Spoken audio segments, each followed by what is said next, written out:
Howdy do, Who fans, and welcome to the Big Blue Box Podcast. My name's Gary. My name's Adam. And this is episode 313. Yes. One day, I shall come back. Yes, I shall come back. Until then, there must be no regrets, no tears, no anxieties. Just go forward in all your beliefs and prove to me that I am not mistaken in mine. Our lives are different to anybody else's. That's the exciting thing. Nobody in the universe can do what we're doing. I've reversed the polarity of the neutron flow, so the TARDIS should be free of the force field now. You may be a doctor, but I'm the doctor. The definite article, you might say. The trouble with time travel is, one never seems to find the time. Change, my dear, and it seems not a moment too soon. Unlimited rice pudding, etc., etc. I am the Doctor! For now, for this moment, I am the Doctor again. The ground beneath our feet is spinning at 1,000 miles an hour. And the entire planet is hurtling around the sun at 67,000 miles an hour. And I can feel it. We're falling through space, you and me. People assume that time is a strict progression of cause to effect. But actually, from a non-linear, non-subjective viewpoint, it's more like a big ball of wibbly-wobbly, timey-wimey stuff. I could be a curator. I'd be great at curating. I'd be the great curator. I could retire and do that. I'm the Doctor. I've lived for over 2,000 years, and not all of them were good. I've made many mistakes, and it's about time that I did something about that. Bit of adrenaline, dash of outrage, and a hint of panic knitted my brain back together. I know exactly who I am. I'm the Doctor. Sorting out fair play throughout the universe.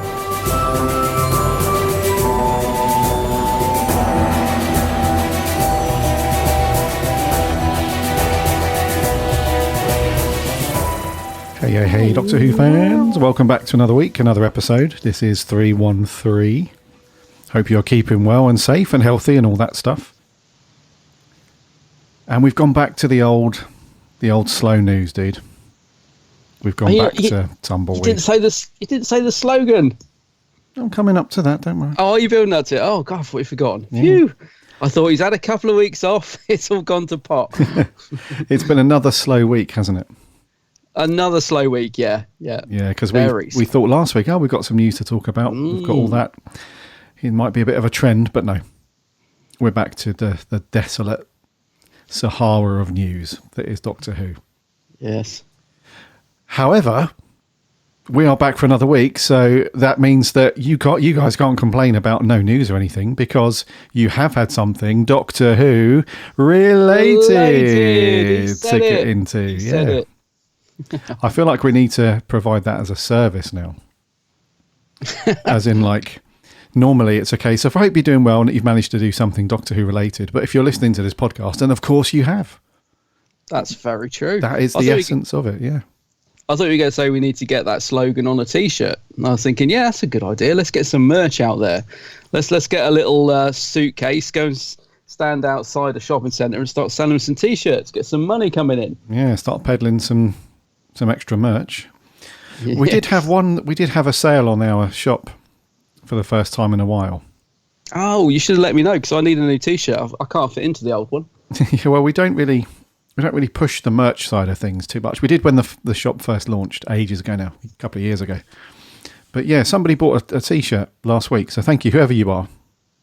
Thank you very much. Represent him. Maybe, it's the logo, isn't it? Our T-shirts have got the logo on. It's not our faces. It's not a T-shirt with like oh God, no, ugly mugs on. No. If it was our faces on, though, we wouldn't sell any. We wouldn't have sold anything. Yeah, we'd have sold zero. But now we've sold one. Hooray! Yay. No, I need to get. Is the sale still on? Because I need to get a new T-shirt and I need to get a mug, because I think you've changed the design and I've still got the old mug and I feel a bit, outdated. So yeah. So it's still got the same logo. Is the sale still on though? I'm not sure. We run a store through Redbubble, and sometimes I have a sale on. Sometimes it just depends. You have to just have a looky, see what's on there. But on the subject of the store, any of our listeners that want to pick up any merch, there's a link on our website in the top right hand corner. Very appropriately named. It says shop. Just click on that. It'll take you over to Redbubble. You can get a range of T-shirts, both men and women sizes, sweatshirts, hoodies, stationery, a nice Doctor Who Big Blue Box podcast mug for your morning brew. It's all good. It's all good over there. But we don't really push it, really. I don't know why. No, I genuinely had forgotten we'd even got a shop. And it's a good shop as well. It's cool. Like, I forgot we'd even got it. Yeah, go and have a look at our shop. Listen, go and buy a mug.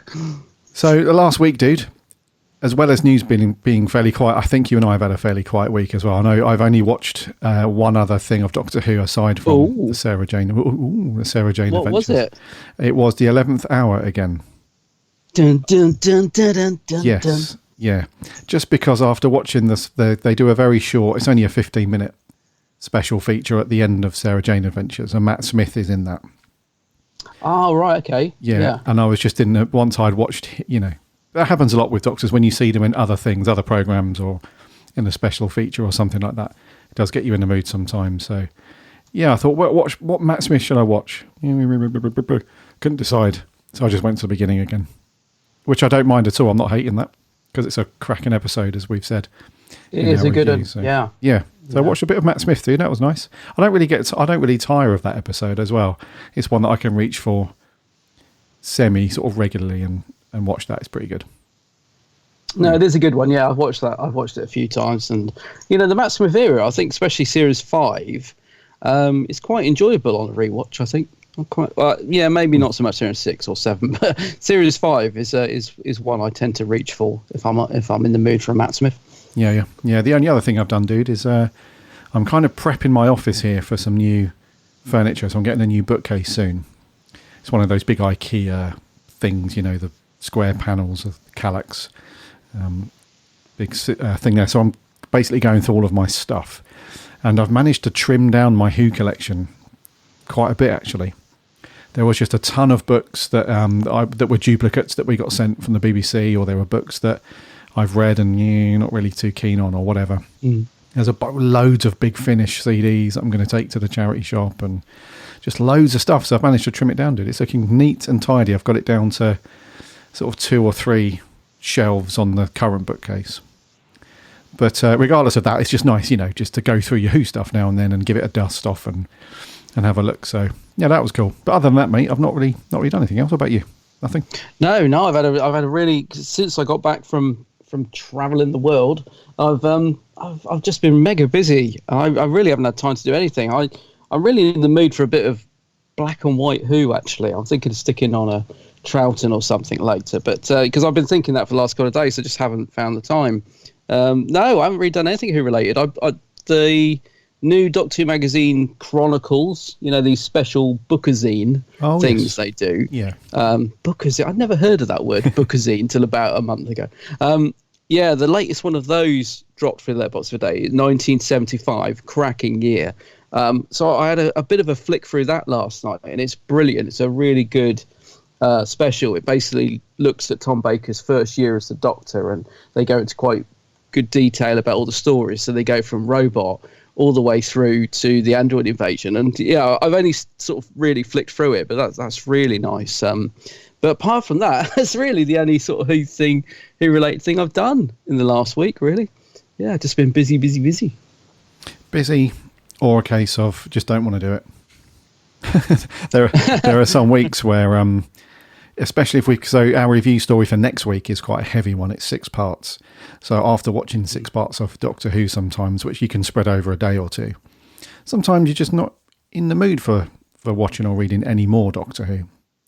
Sometimes it's the opposite. Sometimes you watch a 6-parter, then you watch another 6-parter. Like you might watch that one and then you watch the War Games, just go all in, and then a couple of modern ones as well. So apples and oranges, swings and roundabouts, whatever you want to label it as.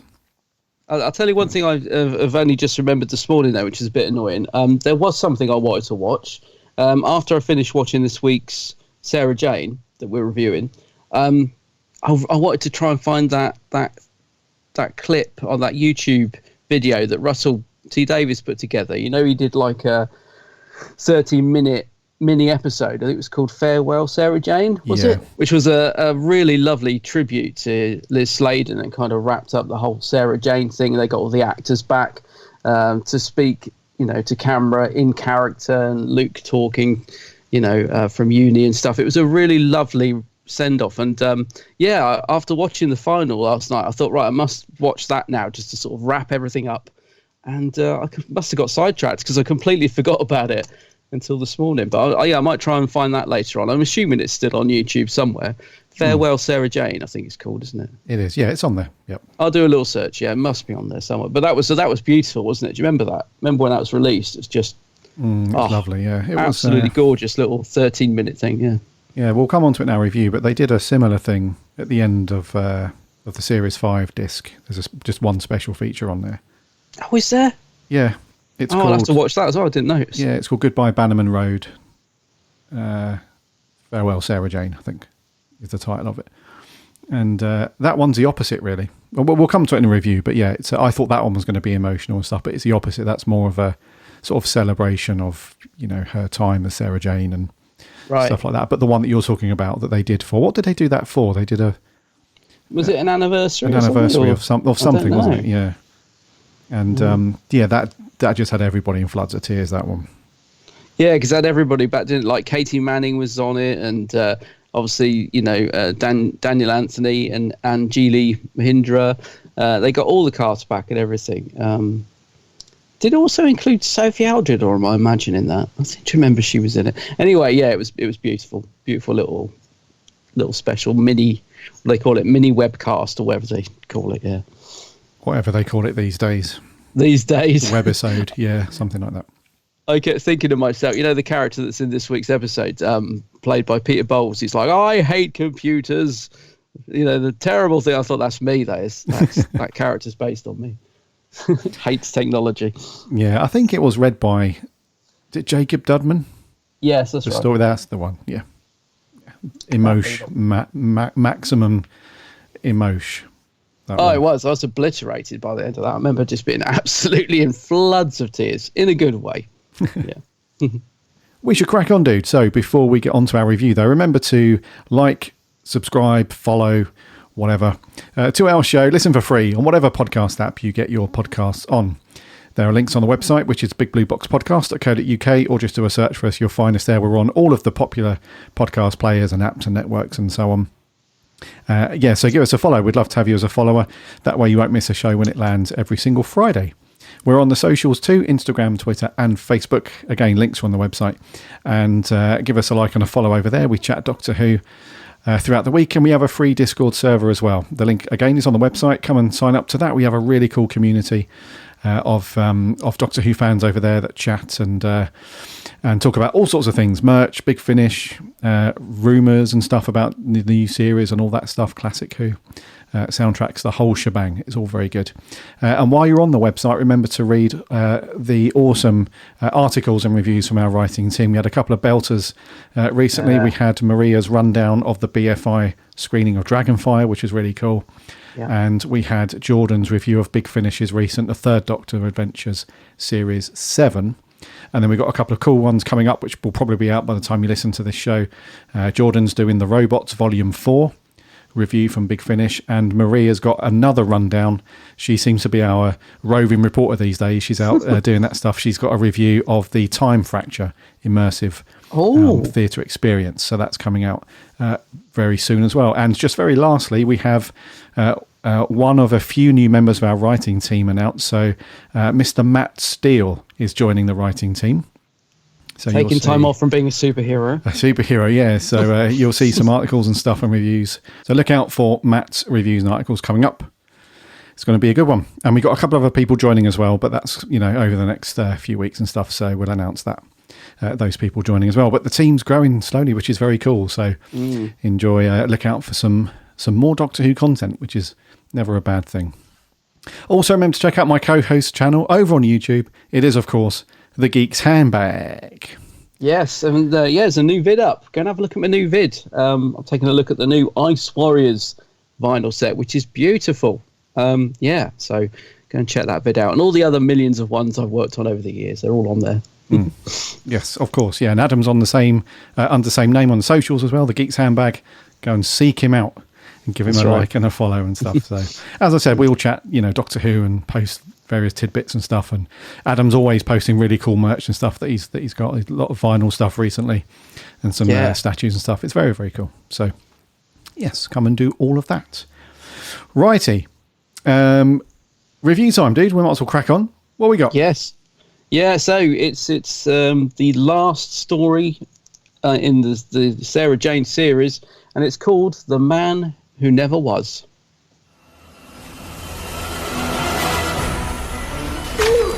Oh, welcome home. Hi, I'm Joseph Surf. Something weird happened in there. He glitched. Enhancing. Oh, but to speak to Mr. Surf, just to tell him that I know glitches. Call me Sarah Jane. Can't shake your hand. So what? He's a hologram? Gotcha! What is going on?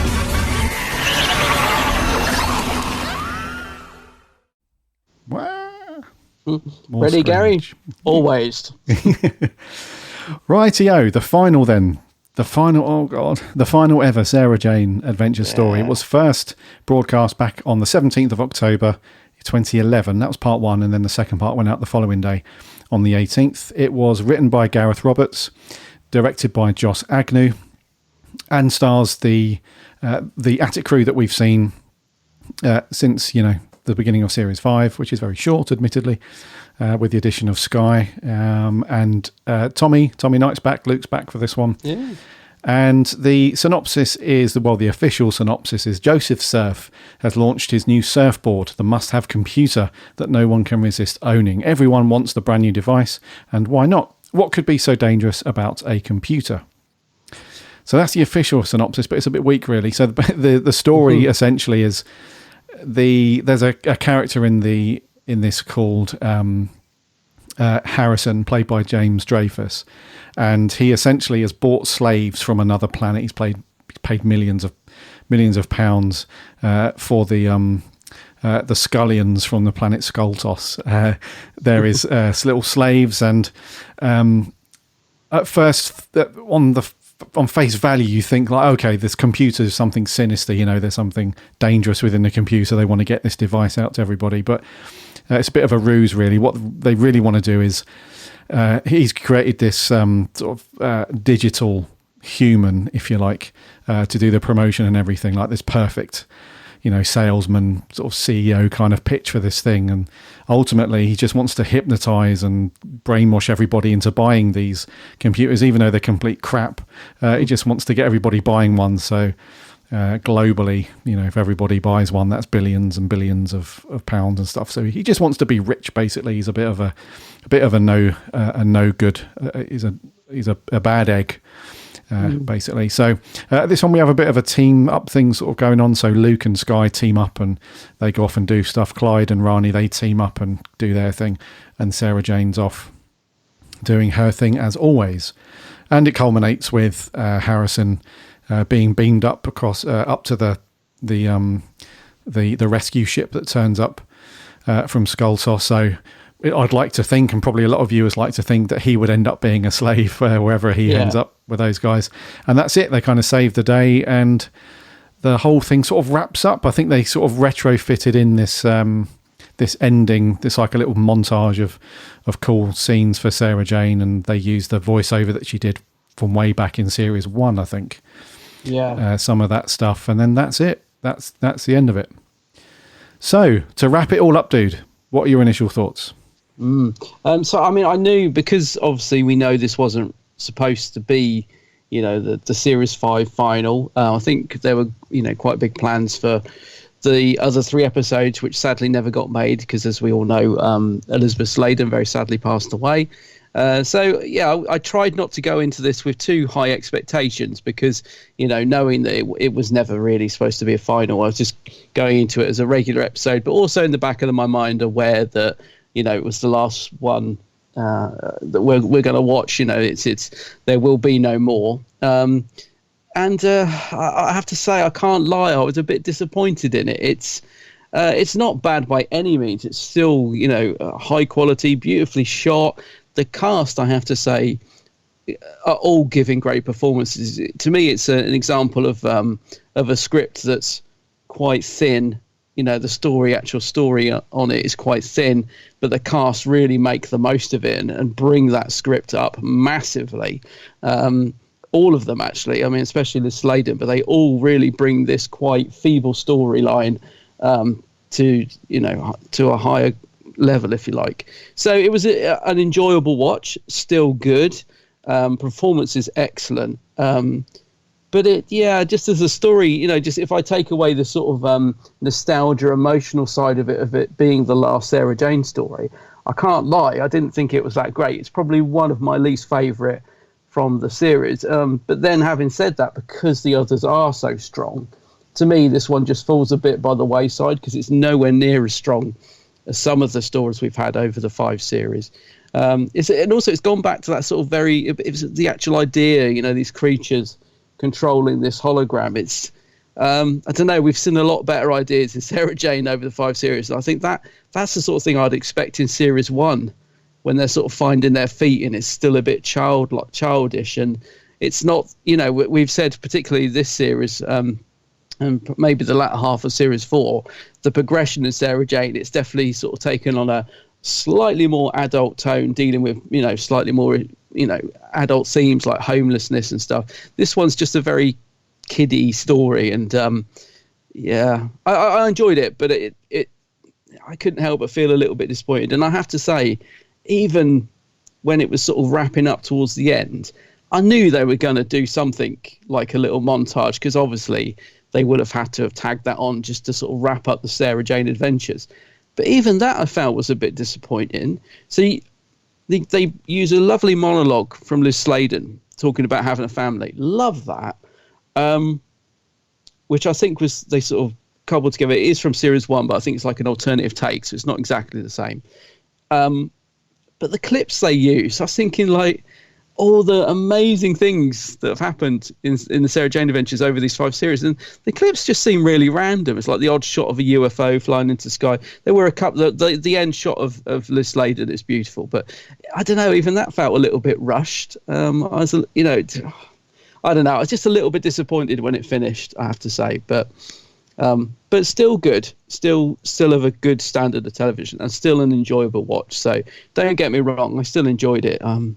I don't know, maybe I just wanted to be a bit like I said about that Russell T Davies thing, the Farewell Sarah Jane. I mean, when I watched that, that moved me like you wouldn't believe. I was in pieces, and I think I was hoping for a little bit more of that from this, but maybe I shouldn't be too harsh, because they were probably very limited in what they could use or do, because of Liz Sladen passing away. So maybe this is sort of the best they can make of what they had recorded and stuff. So I don't know, but still good. But I just feel a little bit disappointed in it as a story.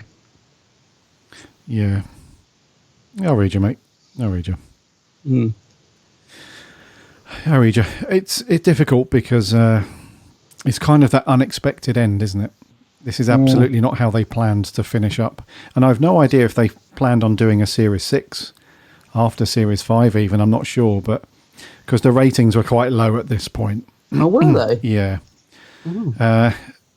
So if we think about Series 1, the average for that was sort of 1.6 million an episode on average. I think it started at 1.4 and peaked at 1.9 or something.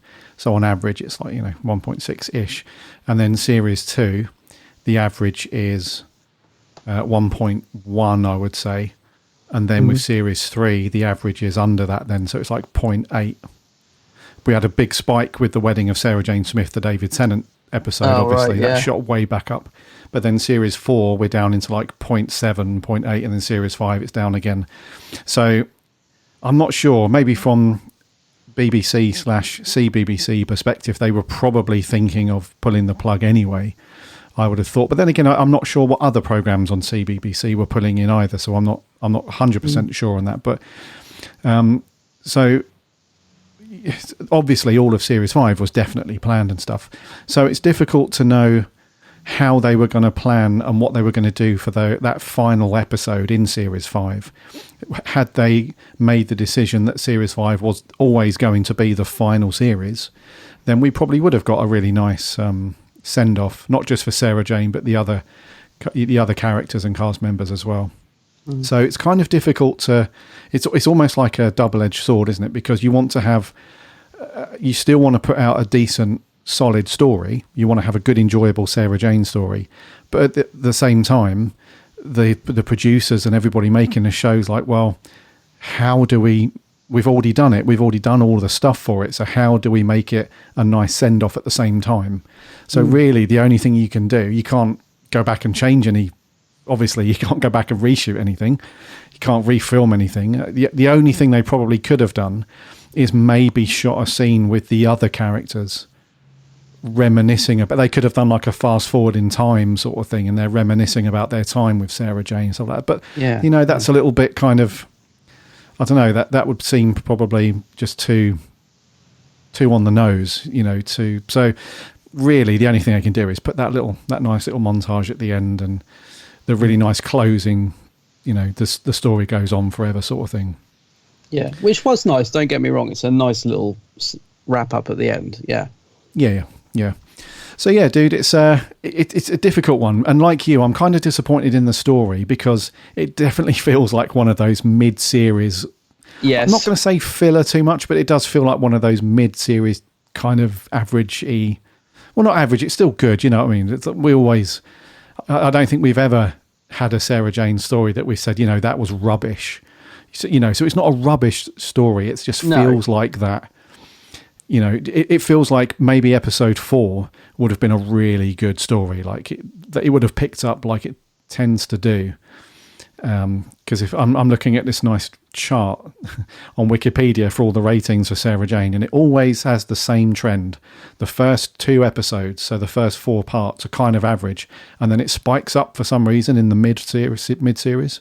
Oh, right. It always seems to go up and then it sort of trails off again towards the end. So I'm confident that episodes 4 and 5 probably would have been really good. We would have had a couple of belter stories on those, So, but the story overall, it just feels a bit... just kind of... It's just good, but not as good as Sarah Jane can be that we've seen, I guess is the best way to put it. We've reviewed just amazing stories, haven't we, since we've gone through it since Series 1. And it's capable of being one of the best shows on TV, without question. Some of the stories we've done, they've had a huge range of emotional impact with certain things. They've tackled issues. Some of the stories have been a bit darker than others. Some of them have just been all out, such enjoyable adventures and stuff. It's been amazing. So this one feels like, it's just not up there with those absolutely amazing ones, but still okay, but not the one that you would ideally want to go out on. But circumstances being what they were, your hands are tied. There's nothing you can do about that. So I was going to say, I don't know much about what was planned for the other 3 episodes in the series. I think scripts were ready to go. So I think I've seen a few of our listeners who have commented, which we'll read out at the end. They've mentioned a story called Battle on Bannerman Road. So I don't know of this. So maybe I need to look it up online. And just the title sounds exciting. I remember hearing rumours of Ace supposedly making an appearance. I don't know if that was going to be in the second half of this series, or if that was planned, just something that was planned maybe for a future series. So yeah, you're right. This, to me, I think if this had been in the middle of series 4 and we were reviewing it and we'd still got another 3 episodes plus another series to watch, I think we'd probably be looking at it differently, saying, well, it was an okay episode, it was enjoyable, nothing special, but still good. But I think you're right. It suffers from being the last ever Sarah Jane episode, because it's right at the end of the series final and you just want so much more from it, which it just can't give because of the circumstances around it. So yeah, it's hard to judge it really, because as an actual story itself, it's fun, it's watchable, but it's a very flimsy storyline. It is very much a mid-series story. It's not filler, like you said, it's better than that, but it's just a mid-series story, which unfortunately is now turned into a series final with a nice bit tagged on the end to wrap up the whole series. But yeah, I'd love to know what we would have got if they'd have completed series 5. I think because we know how much passion there is behind this series, we know that the writers it would have been a good end to the series. It would have gone out on a bang, and if there had been another series, I think they still would continue to be strong, because there's still a lot of great ideas being thrown up in Sarah Jane. It's not, I haven't felt, I know we've not really sort of enjoyed this story that much, but I haven't felt like the series is running out of steam at any point. And even with this story, which is a little bit below par, it still feels like it's got loads of fun stuff in there. And I could still quite happily watch another 3 episodes after this and then another series. And, it still feels like they've got plenty of steam left in the series. Because the creatures are fun. The Scullions, is that what they're called? Scullions, yeah. Now, you must have been looking at the screen thinking the same as me. There's definitely a Jawa homage going on there, is there? I mean, they even use the same voices. I don't know how they got away with it. Thankfully, when they take off the mask, yes, they look completely different. This Cyclops thing that looks more like something from Krull.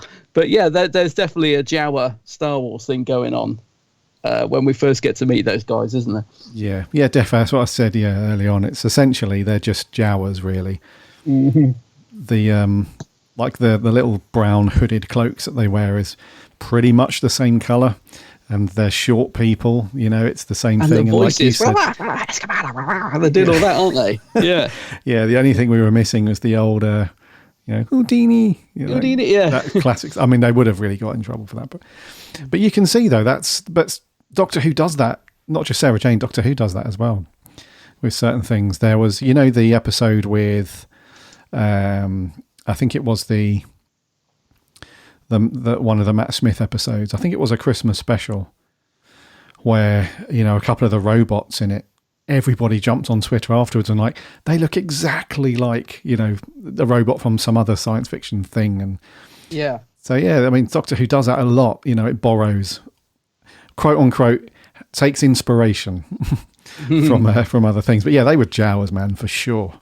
Definitely. Yeah. But they were good. I mean, they're an example of something that brought this story up, because I was getting a little bit bored in episode 1. So there's that scene where Sarah Jane she sets up a meeting with Joseph Surf because she knows he's a hologram. That scene seemed to go on way too long. It's really padded out. Like, she asks for a glass of water and she's going to drop it, and then she drops her pen, and I was thinking, this is a bit laboured, this scene, so then we get introduced to the Scullions, and it kind of brought me back into it a bit, because I was starting to drift a little bit even in episode 1, to be honest, because I don't know, there wasn't any sort of twist or anything. It was kind of all laid out flat. It's like, he's a hologram, he's been operated down below by these funny things. Sarah Jane knows, they've already sort of solved the mystery. I don't know, it wasn't keeping me engaged at that point. So when you introduced the Scullions, I sort of woke up a little bit. I was like, who are these guys? And it brought that sort of fun element that sort of made me smile. And, that's what Sarah Jane's good at, introducing these strange looking characters. So, yeah, so I'm glad they were in it. I think it needed something like that. Yeah, defo. Yeah, there was kind of a few things that led you to the answer early on in the story. So we knew that the guy, Joseph Surf, what appears to be the main bad dude, something wasn't right about him. And quite early on, when they go to his marketing event or whatever it was, I think Sky, she noticed the glitch. Her and Luke noticed the glitch and stuff, and then they go back and solve that rather quickly. And then the guy who's actually pulling the strings, Harrison, he reveals himself to be the bad dude quite quickly as well. So they don't really draw that out very much. It's not like a whodunit sort of thing, which they sometimes do. You have to wait until part 2 until things transpire, and and that you really get to. There was remember the episode with, I think it was good. Was it? What was the episode when that woman came into the show and she kind of took over as Sarah Jane? She that was a good episode. Crazy mind thing, and basically turned everybody against her. and she ended up just being this big stomach in the basement. You remember that one? Oh, that's right. Yeah. So we took a while. It was like right up until the cliffhanger of episode 1, really, before our suspicions were confirmed that she was a bad dude. And then in part 2, as that went along, then her plan starts to be revealed and culminates with quite a good cliffhanger. Whereas with this one, a lot of stuff was kind of revealed in part 1 already. So we knew what was going on. And like you said, if it wasn't for the little Jawas, it would have been a fairly, not boring, but it just would have been a more drawn out, expected sort of thing. And then in part 2, it's really just, what's the word? Just sort of paint by numbers, I think, in part 2. Yeah, it's just we know that Harrison's going to be stopped. We know that the Surf dude, Joseph Surf, is not a threat because he's not real anyway. So it's really just down to how do they deal with Harrison. And then we have the little thing, don't we, about the pen. You know, that becomes like the main objective for a while. It's Luke and Skye get the message out to Killarney to go and get the pen. That's the thing, because that's the thing he's got the Jawas trapped in the little collars, hasn't he? Because they're like, punish. Oh, Master, punish. You know, they've got like the Dobby from Harry Potter sounds, sort of voice going on. And that's it. That's really it. It becomes less about dealing with Harrison and the manipulation, you know, the hypnotist, that angle sort of gets pushed way to the sideline. Then it just becomes about we need to rescue these little dudes, you know, and put a stop to Harrison, which happens kind of, like I said, paint by numbers. They're up on the roof. We know they're going to get rescued. He comes up, and then that's it. I don't know. It was just very predictable that was going to happen, you know? Yeah, I think that's it. There's no... I think you've hit the nail on the head there. This story by Gareth Roberts, it's very paint by numbers, isn't it? It's kind of... doesn't feel like there's much effort or imagination really gone into it. It's even the glitch thing. Haven't we seen that before in Sarah Jane? Didn't we have that a few episodes back? Or am I getting... I'm sure there was another episode where someone was glitching and they realised. But I don't know. Maybe I'm getting confused. But I could have swore they'd done that idea in a different episode. One thing I was confused about as well, because as we've said, this wasn't supposed to be the series final, but they bring Luke back. Luke comes home, and that seems like the sort of thing they would do in a final. They want to bring all the characters back, and I obviously thought K9 was going to make an appearance because Luke's made a dog whistle, but he doesn't. That never gets used. That feels like an idea that was sort of thrown away. But so I'm thinking, this was never going to be the series final, but they brought Luke back, so we got quite a crowded attic team now, even without K9. And I felt that it suffered from that a bit as well, because although it was great to see Luke back, and it was nice for him to finally meet Skye, and that's probably the reason they brought him back mid-series, or would have been mid-series. So, you know, he gets to meet Skye and he sees his room is no longer his room, and all that's really nice stuff. But yeah, it did create a crowded attic. So Rani and Clyde don't really get a lot to do. They sort of stand around in the attic for episode 1, looking at the Surf computer board, and I thought, oh dear, now that this is what happens, isn't it?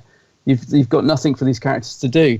So in the second episode, they get to dress up and pretend to be man and wife to go into the institute, but even then, there's nothing for them to do. They just sit down and help break the pen at the end. So, I think it suffered from that as well, because I kept thinking, so why have they brought Luke back? Like, in terms of the story, like, what is the reason for him being there? Because, like I said, if it was a final, you think, it's the final, we're bringing everyone back, having a big ending, but that wasn't what this story was about. So, I don't know. I think that sort of didn't really help, because there wasn't enough storyline to sort of have all the characters and give them something to do. Yeah. Yeah, no, I totally agree, dude. And so that part of it's a shame, isn't it? But having said that, there are some cool little moments in here. Yeah. There are some cool moments. There's a scene where Sarah Jane's on the phone to Harrison, and she's trying to get back to that building so she can have an interview with Surf. And she knows, because I think they say, like, you know, you'll never be able to get back to have an interview and all that stuff. And she's like, I can't remember what she says word for word, but she's like, basically just watch how a pro does this. She's on the phone and she's sort of, pushing the conversation towards not directly telling him that she knows what's up, but just dropping little hints. She's like, says something like, I'd hate, for this, to have, any glitches sort of thing. And he stops on the stairs and he's like, So then we have that funny little thing where Clyde's trying to follow along the conversation because Sarah Jane's like, I know that he knows that I know, sort of thing. We have that, and Clyde's like confused but nodding along. He doesn't want to come across as stupid. So we have really nice scenes like that, and she has that nice moment, doesn't she, with the guy that she used to know, or he still fancies her really. He's got this, sort of. I guess he views her as like the one that got away. Which is really nice. And so was that Peter Bowles? Was it Peter Bowles? Peter Bowles, yeah. He's a really good actor as well. It's I was really surprised to see him turn up, and I wish he'd been in it a bit more, because he's really just a side character, isn't he? And I thought, Peter Bowles is was a very well-known actor, in the sort of 70s and 80s, and I think he gives a really lovely performance as well, because he's not in it very much. But he's taken it seriously, and he's totally got the part, hasn't he? He totally understands the role that he's playing. He's somebody who used to know Sarah Jane. I think she says he was an ex-editor of the magazine she worked on, which is a nice throwback to when we first got introduced to Sarah Jane in Doctor Who. So it just feels like a really believable character, and he plays it really, really well. And I almost wanted to see a bit more of him in it, because I just thought, there was nice relationship straight away between him and Sarah Jane. He's this old friends thing, and he's got a bit of a twinkle in his eye for her and stuff. So I liked him. I liked Peter Bowles in this. So I thought it was really good, and all the stuff that he hates computers and all that. I thought that was good fun, because obviously when he's hypnotized, he's loving it. And then when he breaks out of the spell at the end, he's all like, I told you computers are rubbish, and all that sort of stuff. So it's a nice performance from him, and it's nice to see him pop up. Good actor, Peter Bowles. Yeah, no, it was good. And I think the scene with Clyde and Rani as well, when they were husband and wife sort of thing. That was kind of cool, because they've been dropping these little nuggets, haven't they, along the way for the past, series and a half, I guess, about those two having a thing for each other. And it was quite cool when Clyde finds out that they've sabotaged the real couple's flight or something. They've been stranded at Orly Airport, wherever it was. And then Clyde comes in and he's taken aback just for a second. He's like, "Oh, you look really nice." And she sort of gives him a look as well. And that's it. And that's all they do, because I think because it's a CBBC show, I don't think they could be too direct really with that stuff. But they do really progress that, like every episode now for the past 8 or 9 episodes, I think. Those two have had a little moment here and there. So I reckon by the end of, if they had have continued Series 5, I think those two potentially would have got even closer, I think. And if we got Series 6, then absolutely, definitely, I think those two would be... because they allude to it, don't they? There was that episode where we fast forward in time, where we see a really old Rani. Yeah. And, it kind of references the fact that she was with Clyde. Or maybe even directly references it, I can't remember. But she does have that... She's a widow, and she at the end of it, she's... really old on her own, but she does, and there's a photograph of her and her husband, and I think it wasn't mentioned in the story, but in some special feature or something, it was meant to be Clyde. Yeah. So I think so that's a really cool, and they're quite funny together as well. Like you can tell that even back in what do we say? It was 2011. They were doing this push of stronger female characters because Rani really takes the lead. Even when those two are together, she's the one that's pushing the plan forward. She's almost in control. Like Clyde wants to open up the laptop and have a nosy around because he's confused. He's like, this is just a piece of junk. Let's see what's going on. And Rani's like, no. But if we are going to do it, it's on my rules, sort of thing. She takes charge, and so those two are quite good together. It's a good team up. Yeah, definitely. I mean, there's a bit in this as well near the start. The Rani's being a little bit. That you can tell there's a bit of friction between the two. I love it that you call her the Rani. Did I say the Rani? I can't get out of the habit of doing that. Rani, sorry. You can tell that there's a bit of friction between them, and I thought, what's going on? and they allude to the fact that Clyde apologizes for, what happened in the previous story with the girl, the homeless girl, doesn't he? He said, "Oh, sorry about that," as if, and it's alluded to that Rani's jealous about that. So I'm thinking, okay, but it's done in a very subtle way that you just, you can pick up on it, but it's not sort of too in your face. It's just there's a little bit of jealousy from Rani there, and they've sort of carried over that strand from the other story. So that was good. I just wondered, do you think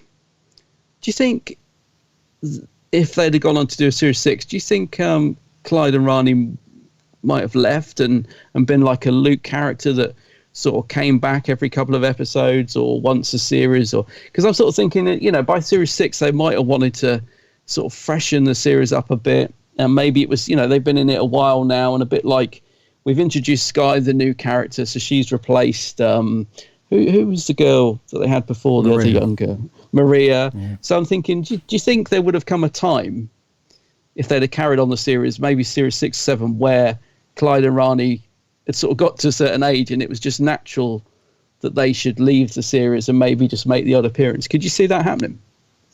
Because I can totally see it happening. Yeah, I think so.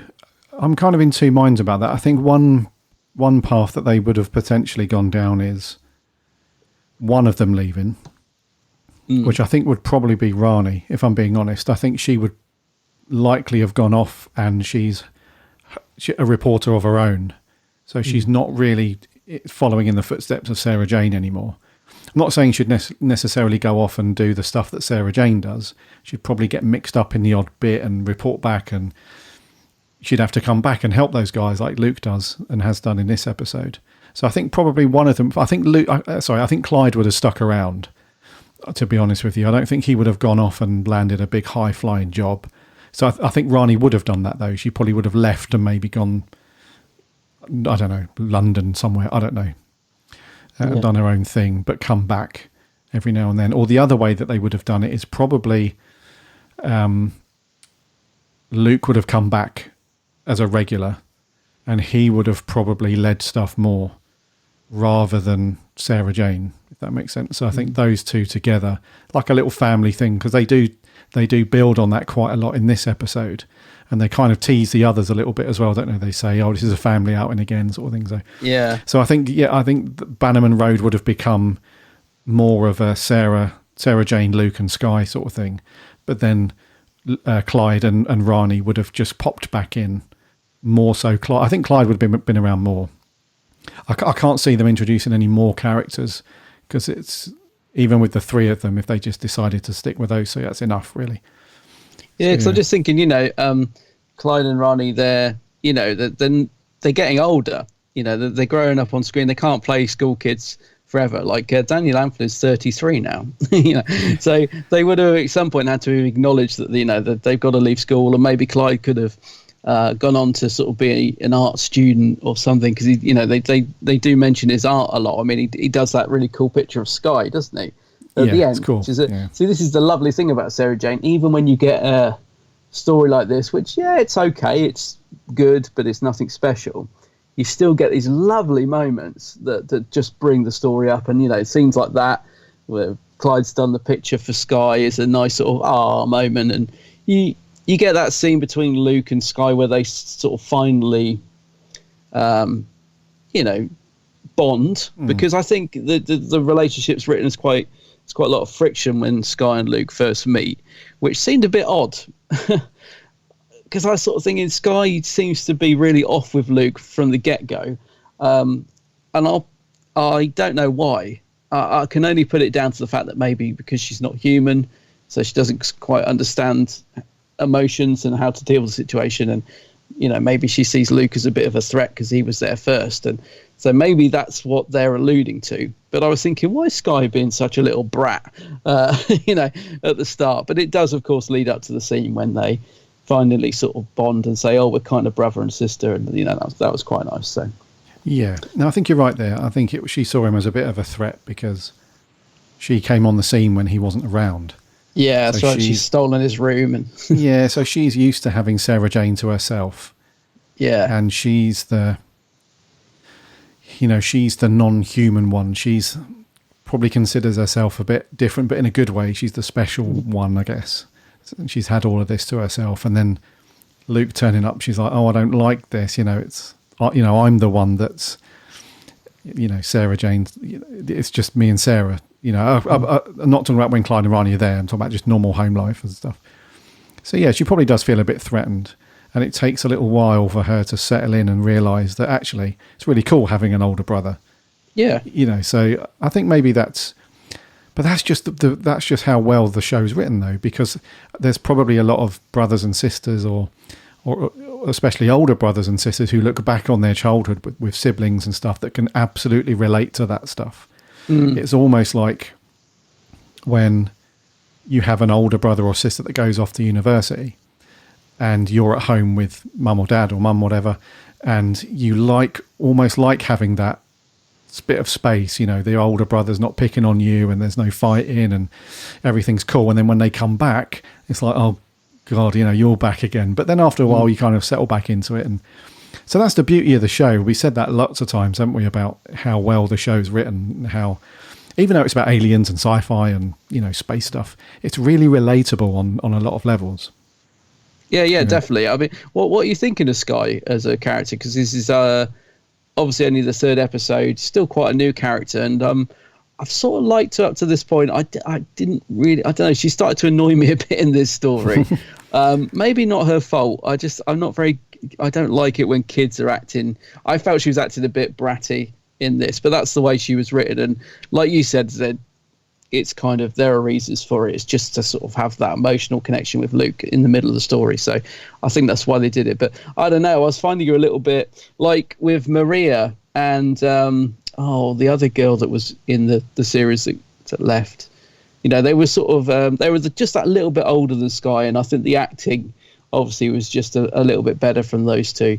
She's just that little bit younger, isn't she? And to me, it shows a bit. And I don't know, I found her a little bit irritating in this, to be honest. But then I kept reminding myself that kids of her age, so Sinead Michael, who played Skye, kids of her age that were watching this would have probably loved Skye. Mm-hmm. Although she's annoying me, there would have been kids out there that would have found some of the stuff she was saying quite funny, and they probably would have loved the fact that she gets involved and she really takes charge in some scenes, doesn't she, considering she's this young kid. There's this scene when she's like ordering Mr. Smith around and she's solving the problem because she's actually this intelligent, alien. Is she? Not alien. No, she's alien tech, whatever she is. Yeah. I don't know. I had to sort of remind myself that, there would have been kids out there at the time that would have loved Skye, but I don't know. I just found her a little bit squawky, a little bit annoying. A little bit squawky. Yeah, that's the thing. I didn't really find what her character had to do was too bad. I did like the team up with Luke and stuff, but yeah, there was a few times where she's kind of just banging on a little bit about stuff. Grizzling a bit. I thought, stop grizzling. Yeah, I think maybe that's just because of she's the youngest, so she might be overlooked more than the others when she's got something to say, so she has to shout louder to be heard. Again, it's just normal everyday life for siblings and stuff. The youngest is always the one that's shouting the loudest, that sort of thing. So that's kind of cool. But there was a funny scene though with her and Luke when they're trying to operate Joseph Surf in front of everybody. Yes, that was fun. And he's doing all the weird because they've never done it before, so they're just trying to get the hang of it. So he's doing all the weird body motions and saying weird stuff. But then they really get the hang of it when they direct everybody to take the pen off of Harrison and all that stuff. It's awesome. So that was quite funny. That bit. He's like, "You've watched too many TV shows or something," because you're trying to make him sound. You've been watching Toy Story or something. Is it Toy Story? Toy Story, yeah. You've been watching Toy Story again, haven't you? Yeah. That was a fun moment actually. And again, kids would have loved that, wouldn't they? Yes. Back in the day, Yeah. Just while you mentioned Harrison, but Joseph Surf, played by Mark Aiken, I think he gives a good performance in this because he has to play. This is, again, an example of a role that given to somebody who doesn't quite get it could have really hammed up that part and been really over the top and rubbish. But Mark Aiken, I think, gives a really good performance playing this hologram executive, because he has to sort of deliver a bit of humour to the story, and he manages to do it in a sort of serious way, which really works. The humour really delivers. Like, he sort of sends himself up really well in the story. So he was a good choice of actor to play the part. There was just something about his look and the way he delivered the performance I thought was fun and really worked. Like when they're losing control of him at the end and he's having to do all that crazy stuff, he does it really well. Mm. No, I agree, man. Yeah, it's cool all because the glitching and stuff. Yeah, because essentially he's being hired to play just an empty shell, really, just a puppet. Yeah. It's just so there's probably a process you have to go through in your own mind to get into that headspace where you have to say goodbye to any kind of human aspect of it. You're just essentially a computer that's being controlled. So you have to be really like no emotions whatsoever, but any that you do show have to be forced, because it must be. I wouldn't say it was a walk in the park for most actors. I think, like you said, a lot of actors would probably try and ham it up because they they'd really, be like, I'm a computer. Yeah, they really want to put it across on screen that they are a program or hologram, whatever.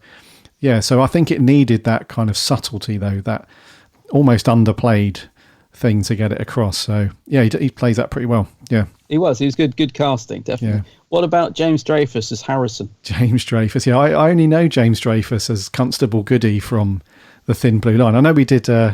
He was hilarious in that back in the day, like the mid-90s. There was that Rowan Atkinson police comedy. Oh God, I'd forgotten about that. I always think of him from Gimme Gimme. Oh, with what's her name? Kathy Burke. Yeah.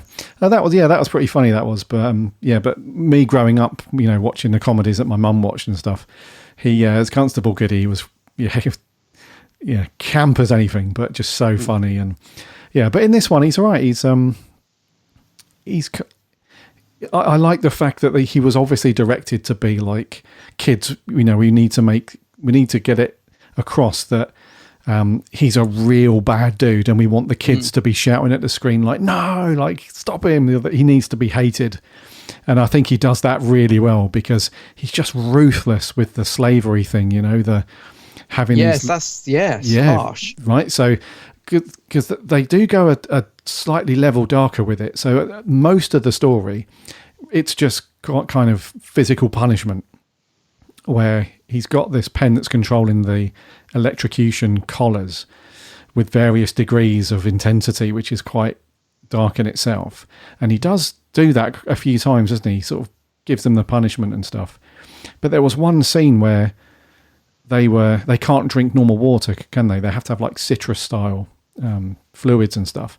And he was saying that the little leader of those guys, I need to try and pinpoint exactly what the little dude's name was, played by Dan Starkey, because on Wikipedia they call him Plark. On the other wiki, the TARDIS wiki, they call him Plank, and I can't remember exactly which one it is. I think it might be Plark. That sounds more appropriate. It does, yeah. Plank sounds a bit. Yeah. So there was that scene where he's like, "We're thirsty, we thirst," and he just puts the hose on him. He's really nasty. Yeah, like even like in order for these guys to even just survive, they obviously need to drink and eat and stuff like that. But he denies them even that. He's just absolutely ruthless, which is that's what we meant when we say about Sarah Jane goes a little bit dark sometimes, because you have this bad dude already and he's doing bad stuff, but then they just take it just that one little notch closer to, right, okay, this is still a kid's show, right? So, but that's very cool though, because that just adds to that moment at the end when he does get kidnapped at the end and taken on the ship, for everybody to cheer, all the kids to be like, yes, they got rid of him, they defeated him. So he had to play that quite nasty. He had to be a real nasty, ruthless dude. So he does that really well. He's not a bad actor, actually. James Dreyfus. He does. He plays a good villain, I have to say, James Dreyfus. I mean, he was did a couple of audios for Big Finish where he played an incarnation of the Master. And I have to say, he was fantastic. He was really good as the Master. And yes, just to address the elephant in the room, he then posted some stuff on Twitter, which was considered inappropriate, so was dropped by Big Finish. So, like a lot of things, don't want to go down that rabbit hole. I don't really know the sort of situation, so I can't comment on what he did or didn't say. But anyway, I can only, talk about his role in this, and I thought he played a good villain. Yeah, he seems to almost enjoy being villainous, if you like. Yeah, I think that was the fifth Doctor Adventure. The first Doctor Adventures. That first volume, I think he was voicing the Master. Oh, right. I know he did one which you'd probably like, actually, with Sylvester McCoy. The Psychic Circus. Psychic Circus, yeah, follow up to Great Show in the Galaxy. Yeah, it's good in that. Yeah, that's good. He's good, yeah. Yeah, it's a good one. I gotta say, I had no idea that Dan Starkey was Plank or Plark, or whatever you want to call him. I didn't know that was Dan Starkey. Mm-hmm. Yeah. I thought it'd be, who's the other guy that always plays like the robot? And we keep saying, like... Yes, oh no, I can't believe I've forgotten his name. The little dude that plays all of the monsters and... Oh, no, actually, you're thinking of... I'm thinking of Balafaka. Yeah, you're thinking of him. Yeah. Oh, no, you're like the guy that does all the stunts as well. He does everything, basically. Everything, yeah. Yes, that guy. Yeah, it could have been him, but... God, I'm so bad with those. Anyway, yeah, it's cool to know that that was Dan Starkey. Yeah. Didn't twig that at all. Yeah, it's definitely Plark. I don't know why it's listed as Plank on the other website, just a typo. Probably autocorrect. Yeah, they probably put it in and the computer changed it and they didn't even notice. Yeah. Okay, let's finish off then with Liz Sladen. Yes, yeah. I mean, she just delivers a really laid-back, fantastic performance, doesn't she? She's so natural in her performance, and just fun with it as well. You can tell in every scene she's just delivering. You'd never. It's hard to believe that she passed away so soon after this, and you look at her and she looks amazing. The performance is amazing. It's hard to comprehend, really, to think, and I don't know how ill she was at this point, or if it was near the beginning, I don't know. But yeah, but a great performance from Liz. She's been phenomenal throughout this whole series, really. It's not been any time where I felt like, Liz was a bit on autopilot there or whatever. She just seems to relish the role of Sarah Jane. And she's so lovable as well. You just want to be around Sarah Jane, don't you? You would just love to be in her company, I think. Mm-hmm. Yeah. It's in that special feature on the Sarah Jane, that final thing on the last disc, they have a few people on. So they have Daniel Anthony, they have Anjali Mahindra and stuff talk, but they also have Gary Russell on there. And he was saying that a few people did know. They knew that she was ill, that she had cancer at that point. But I think it was just the suddenness of it. I think she became ill with something, like really suddenly, which might have been because of she had cancer or something, I'm not sure. But just that out of the blue, and I think he does mention, he's like, well, there was a moment where they thought, so what do we do with the show? Mm-hmm. And I think it was Russell T Davies that was like, I think he just said he decided within a second, like, we can't replace, we can't, it would be crazy to bring in another character to either play Sarah Jane, it'd be crazy, or to replace her with somebody else that could lead, the new Attic crew and stuff like that. So, it's like you said, it's crazy to think that right up until that point, she still looked amazing. She still looked, you would never know. Like, if you didn't know, like if somebody who wasn't aware of the situation watched The Man Who Never Was, the last thing that you just wouldn't even think about it. You wouldn't suddenly think, did she have cancer when she was filming that? You would just never consider it. She just on point, on fire, looking brilliant as she always did. You wouldn't think, she looks a bit, you can tell she's a bit tired there or something, would you? There's nothing. There's no indication. There's no falter in her performance or anything. Yeah, which makes it even more sad and heartbreaking in a way, because you think, well, I don't know, there's somebody with so much life in them still and energy and stuff. It's like the rest of Series 5 could have been a belter. It could have been amazing, but yeah. I guess the only thing I think I could have seen them doing, I know Russell said he, would never replace Sarah Jane, and I don't think any actress should replace her. I know her daughter's gone on to play Sarah Jane in a couple of audios, the Lost Stories, and she does a great job, actually. Because she sounds like Liz, and she seems to get the character well. Who's that? So I think Liz Sladen's daughter. Oh, yes, yeah. Oh, I've forgotten her name, but Liz Sladen's daughter. She's done a couple of audios for Big Finish, and she's very good. And I must admit, when I first heard that they were recasting, they were, going to get her to play Sarah Jane, even though it's her daughter, a little bit of me was like, oh, no, you shouldn't, and nobody else should play Sarah Jane. And then I listened to the audio, and I thought, actually, she does a great job. It's Sadie Miller, isn't it? Sadie Miller. Yeah. Does a very good job, and it is her daughter, so I've kind of got over my initial thing. But in terms of TV, if they were ever to bring the character back in the new series, I don't think that should ever happen. I don't think anybody else should play Sarah Jane. I think if they were going to try and continue the sort of legacy or even intertwine anything into the Sarah Jane Adventures, I think it would be the Ace spin-off that we're all crying out for. The Charitable Earth. I still think that could work brilliantly if they did that. But no, there can only ever be one Sarah Jane, mate. Yeah, and that is Liz Sladen.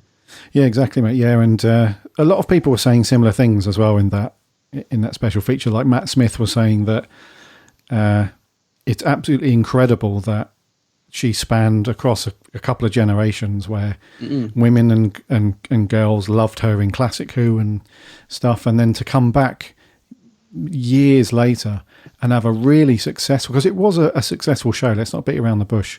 It did do really well on CBBC. It was one of the highest viewing shows on at the time for a live action show as well, not compared to cartoons or anything. And then she was kind of gobsmacked, really, that the other doctors wanted to come and appear on the show. So when they were looking at, okay, should we get David Tennant to come on? Apparently, when they said this part's going to come up, can we put time in the schedule to film Sarah Jane? Like without hesitation, both of them, Matt Smith, they were like, yeah, like absolutely, jumped at it, yeah, yeah. So, and I think he also said that he predicted that if she hadn't have died, she probably would have appeared in Doctor Who by now, in the current series. Gary Russell, he basically says if she hadn't have died, there's no two ways about it, they would have brought her in to appear in a storyline in modern Doctor Who. So Capaldi onwards. Oh yeah, I was going to say because obviously she was in School Reunion, which worked brilliantly, didn't it? As a sort of springboard to reintroduce the character of Sarah Jane. Yeah, because Gary Russell also said that as well when she got the phone call to come in to star in School Reunion. She phoned him and said, "What do I do? Am I crazy to say no?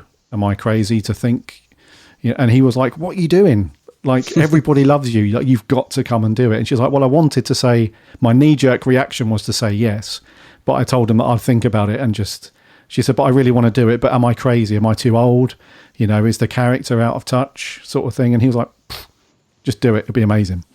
Yeah, which is cool. No, and it I was going to say it totally worked, didn't it? I mean, she's still, if anything, she's even better. She's so strong. She's such a strong lead that she works brilliantly in Sarah Jane, but she also gives room for the other actors to shine through as well. I think that's what we've sort of got from watching all of these series, is that the whole cast are just such a brilliant ensemble that they work so well together. She doesn't steal the show, but she's absolutely amazing in it. But the other cast really shine around her as well. I think she sort of, they all sort of work together so well. I just want to really end, mate, by saying how much I've enjoyed the Sarah Jane Adventures. It's hard to believe that it's taken me this long to watch it. I didn't watch it when it went out. I've no idea why. I think I watched maybe 2 or 3 episodes when it was actually on the TV, bought the box set. It sat there for ages, just gathering dust until we decided to review it. And I don't know the reason for that. And I keep thinking, I'm so glad that we went from the beginning to the end like this, because I have loved this series. I now place this way above Torchwood. I mean, I like Torchwood, but the Sarah Jane Adventures has a magic to it that I could, now that we've finished it, I will quite happily just rewatch this again and again, maybe from the start to finish again, maybe go back and watch some of those episodes that we've loved, but there's been so many. And I think maybe the reason it's sat there is because I, like a lot of people, thought, oh, it's probably a kiddie version of Doctor Who, isn't it? No, it's so much more to it than that. And I'd recommend this series to anybody. It's such a feel-good, fantastic series made with so much love. I mean, it just emanates from the show, and so many good series. For it to have that standard from series 1 all the way through to series 5, even though it's ended on a little bit of a damp squid, should we say, it's still a good story because the rest of them are so high. We've rated it so highly, haven't we? Hardly. Yeah. I don't think we've had any, maybe apart from this one, we've had hardly any story where we've been like, that wasn't very good. I think maybe one other story we said was a bit flat, but the rest of them have been such high standard. We've loved it, haven't we? Yeah, and I'm glad you said that, dude, because I think whatever our review scores end up being for this, that's absolutely not indicative of what Sarah Jane is. It's not a reflection on everything. And I'm glad you've said that, because I don't want to finish this on a sad note about Liz Sladen, however heartbreaking that is. But as a show, I mean, what an achievement to have a spin-off from Doctor Who that actually works and stands on its own 2 feet. Even though they've drafted in 2 doctors to appear in 2 stories, that's absolutely not those actors appearing in the show are not propping up the show. That's just a nice to have.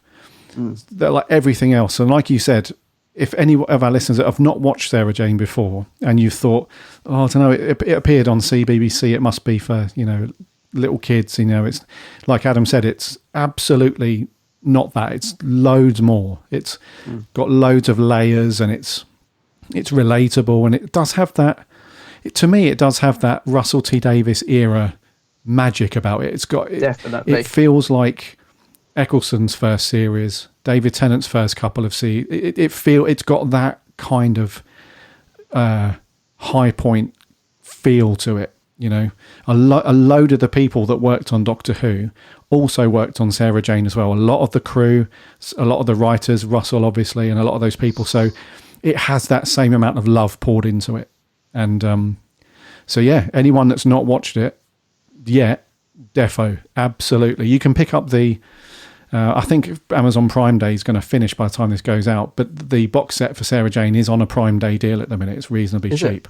But even if that's gone, you can find it on eBay. People are always selling it on eBay, and you can pick it up relatively cheap, but definitely get it, defo.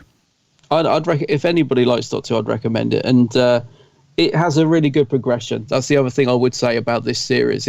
So, like I said, because my box set sat there for quite a while being unloved, and I've no explanation for it, I can only assume because I thought it was going to be too kiddie. There is a progression to it, and a really good progression. So from the very first episode of it, yes, it has that CBBC vibe. It is a little bit childish at times, but it, like you said, it has so many layers that bring it up above that. So even the first story, what's it called? Is it the Bane? Invasion of the Bane, I think. Even that first story, yes, finding its feet a little bit, maybe a little bit more childish. But as I said, as the series goes on and on, it just gets better and better and better. And I'm just amazed at the standard of quality over the 5 series. I didn't expect I expected there to be more, subpar episodes. We've really enjoyed it. I mean, every episode pretty much has been a belter, and there's been very few that we thought, weren't that good. So just the quality of it. So such a great series. I love that box set now. I look at it on my shelf and I think, I just can't believe it sat there so long waiting to be watched. It's such a good series. And I just can't wait to watch it all again. Yeah, I honestly can't. I already miss the Attic Crew. I just can't like being in the company of these characters. They're great characters. Yeah, I'm the same, dude. This definitely won't be the last time that I'll have watched any of Sarah Jane. I'll definitely be pulling it off the shelf and watching through a couple of good ones. So through series 1, the first one, Invasion of the Bane, was a good opener. But then we also liked Warriors of Kudlak. Do you remember that dude? Yes, the guy in the coat. Oh, he was great. Yeah. Whatever Happened to Sarah Jane? Brilliant story, that's that one. Great one. Yep. Yeah. The Lost Boy wasn't too bad to finish up with. Then series 2, kicking off with The Last Centauran, that was cool. We had Bradley Walsh in for Day of the Clown. That was an interesting one. Yes. The Mark of the Berserker was good. The Temptation of Sarah Jane Smith was really good. Oh, is that the one where she goes back in time? Yeah. That's one of my favourites, I think. If I'm thinking the right episode, because I get the titles mixed up. Yeah, brilliant story, that. Yeah, and then it finished off with a fairly decent one, Enemy of the Bane. That was quite good. Series 3, another good opener, Prisoner of the Jadoon. That was quite good. The Mad Woman in the Attic was good. The Wedding of Sarah Jane Smith was good. Belter. The Gift at the end was kind of cool. That was a bit dark, that one. That was a bit of a creepy one. That was okay. And then series 4, The Nightmare Man was good. The opener to that one. Death of the Doctor. That was the With Matt Smith one. Yeah. That was those buzzard bird things, fantastic. Really good. And Katie Manning back as well. Oh, mate. Yeah. Goodbye, Sarah Jane Smith at the end of series 4 was good. So there's been some real classic, brilliant stories. So we could talk about this. We could gush over this for a long time, dude. So let's end it there. So basically, Adam and I closing out by just saying, if you haven't watched it, go and watch it. Go and find it somewhere. It might be on iPlayer again at some point. They usually put these things back on. Torchwood's on at the minute, so it might come back on. But just pick up the DVD box set. Just find it somewhere and give it a watch. Right. Well, I think you could dive into any episode. I'm going to say you don't have to start at the beginning. If you want to just randomly pick one of those brilliant episodes you've just listed, just go and watch one and just get a vibe from it. Because, they're very, very few that I would say, oh, no, I won't bother with that one. I think any of those episodes, you could just watch it straight off the bat and enjoy it. Yeah, definitely. So then, The Man Who Never Was. Let's put a score on this one then. Yeah. So just to reiterate as well, this score is not reflective of how we feel about Sarah Jane as a whole. But for this particular episode, I'm going to give it a 6.5 for me. Yes. I must admit, that's what I've written as well. I kind of wanted to put it at a 7 because I thought, oh, come on. I know I will give it a 7. I'll tell you why I'll give it a 7 for the performances. It's just the story isn't that strong. So, I'll give it a 7, but I might be being a bit generous there. It pains me to do that because it's the last story, but it just isn't that strong. No, I read your bud. Unfortunately, but yeah. No, I'm the Still same. good, It pains me to give it a 6.5. Yeah, I know. But that's just where we are, I guess. Right. What did our listeners think then? We had a few audio clips in, so let's do this one. The first one is Mr. Neil Campbell. What about you fellas? How's it going? So, The Man Who Never Was, the final installment in the Sarah Jane Adventures. I find the story hard to score, to be honest, simply because it's Elizabeth Sladen's last appearance, on screen for Doctor Who. And I think, as Sarah Jane Smith, she stole the hearts of many, over the years. She was obviously introduced, with the third Doctor. She was there with the fourth Doctor. She was back in the 5 Doctors during the 5th Doctor era. She had not one but 2 spin-offs. She had K9 and Company in the Sarah Jane Adventures. And obviously before that, she was back with the 10th Doctor. And then she met the 11th Doctor in the Sarah Jane Adventures. And I think she's the bridge between the classic series and the new series. And I think, in my opinion, she might necessarily be everybody's favourite companion, but I think the vast majority of Doctor Who fans would say that Sarah Jane Smith is the greatest Doctor Who companion of all time, considering the impact she's had, and I've already listed all that already. And Elizabeth Sladen was such a fabulous actress, and Sarah Jane Smith was such a great character. Regards the actual story itself, I thought, that it makes me feel good factor, they're all together in the loft at the end, and then they have the voiceover from Elizabeth Sladen, and then they have the wee montage of clips, from the Sarah Jane Adventures, and I thought that was very nice and poignant. But overall, Elizabeth Sladen was fantastic, Sarah Jane Smith was fantastic, and they're like two halves of the same walnut at the end of the day, but her legacy will live on forever, and I doubt anybody else will ever surpass her as the greatest companion ever. Cheers. Oh, nice one, Neil. Yes, Neil struggling to score it a bit like ourselves there. Yeah. Two halves of the same walnut. Yeah, I get what you're saying there. Yeah, that's lovely. Yeah, thank you very much for that, Neil. Moving on, this is Sammy Satine from Down Under. G'day, Gary and Adam. Sammy Satine here. So, the man who never was. Apparently, he's like Steve Jobs, but he invents the surfboard. Even though he's a hologram and an alien race gets exploited to do it. Poor things. Luckily, Sarah Jane, Clyde, Luke, Rani, and Sky to the rescue! It's alright. I don't think this is the note Liz would have liked to end on, but maybe it is. Who knows? Farewell, Sarah Jane. May you forever live in our hearts. And on Big Finish. I give it 7 surfboards out of 10. See ya. 7 surfboards. 7 surfboards, yeah. They did look awful, those computers, didn't they? Yeah, let's be honest. I wouldn't have bought one. Yeah, thank you very much, Sammy.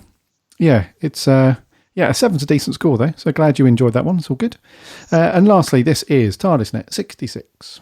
The Man Who Never Was is a disappointing end to the Sarah Jane adventures, and it's not really the story's fault as it was never intended as the final story. It's not a bad story, but it's very middle of the road, which makes it look weak by the standards of the Sarah Jane adventures. The concept of selling mediocre technology for profit through hypnotism is interesting, but I think the themes of slavery and the parallels of the slave trade can't have the impact the story needs, because it can't explore it that heavily in a CBBC show. And the comical performance by James Dreyfus kind of diminishes the impact, and his presence in the story is certainly interesting with his transphobia in recent years. I also don't like the conflict between Luke and Sky, but I love the chemistry between Clyde and Rani, and the tribute, the whole series, the end of the episode is very touching and emotional. I'd give it a 5 out of 10. A 5. A 5. TARDISNet, not really feeling it. No, but summing it up very well there, TARDISNet. Yes, yeah, very well. Yeah, cool. Thank you very much, guys, for sending in your audio reviews, as always. I'm going to jump onto Twitter now. We had a few over there. Chippy T says, if you take away the emotion of it, this last episode is good, but not a classic. Nice work all round from Team Attic, particularly Sky. Liz is great as ever. 7.5. Let's put the emotion back in, though, and the whole series deserves a 9.5. Yeah. Jordan Shortman, our writer, says, unfortunately, the story is a little strange. I'm not a fan, but the performances from all involved are excellent, and it's nice that Luke comes back and the whole Attic gang is together one last time. It's still hard to believe that Liz Sladen has passed away. I know, Jordan. Yeah, thank you very much, dude. Matty Docky says, aside from the fact that it's the final story, it's nothing special. It's a crying shame they never got the chance to do the Battle of Bannerman Road finale that was planned, but this story has a few lovely character moments. The final scene is great. I'd love to know more about Battle on Bannerman Road. It's a great title. Yeah, I wonder if Maria would have come back, if they were planning to finish everything in Series 5, and that was going to be this huge, big thing. Maybe Maria would have come back, maybe. And lastly, Sarah Louise, the Running Hoovian, says, an enjoyable episode. I think they handled the Sky/Luke situation well. Clarny were on good form, and Sarah Jane's performance was, as usual, spot on. Each episode of all Series 5 have consistently been good. Not many TV series can say that. What a legacy Liz Sladen left behind. An 8 out of 10. Yes, consistency. That's a great word for the series. Yes. Absolutely consistently brilliant. Yeah. And let's face it as well. It's not often that a TV show these days, even in today's standards, lasts for 5 seasons or 5 series, whatever. So no, true. Yeah. We had one over on Facebook, Andrew Stewart. I'm not going to read the whole thing; it's quite long, but it says The Man Who Never Was is such a great ending and feels like a decent finale to the series, even though it wasn't meant to be. The slave race thing, you feel really sorry being forced into slavery by Harrison. Liz Sladen is amazing, especially as this was the last ever episode. She fully recorded, and she was a warrior for not letting anyone see her pain. And he goes on to say, basically, Sinead Michael is really good and shows how smart Sky is, even at the expense of Luke. Overall, I give this an 8.5 out of 10. And I cried during the monologue at the end. Yeah, it's sad, dude. So an 8.5 from Andrew. Nice. High school. Okay, cool. Facebook. Right, so let's put that behind us then in terms of reviews. Like Adam and I said, we're definitely going to watch plenty of Sarah Jane in the future and all that stuff. But in terms of reviews, that's all wrapped up and done. Let's move forward and look forward. So for next week, dude, what review have we got next week? Well, actually, we'll be seeing Sarah Jane again. Because, but in Doctor Who, because we shall be reviewing Planet of the Spiders. Pertwee's last story, eh? 6 parts. Yes, some good chunk of classic Who to watch next week then. Yeah, I'm looking forward to seeing Pertwee. Yeah, we haven't done a third Doctor story in quite a while, dude. No, I don't think we have. No, I can't remember the last third one we did. What was that? I think it was last year. Really? Yeah. We definitely overdue a bit of Pertwee. Yeah. Yeah, nice one, dude. So Planet of the Spiders, that's going to be a good one. So, right, on that note, dude, let's finish this up for 313. Alrighty.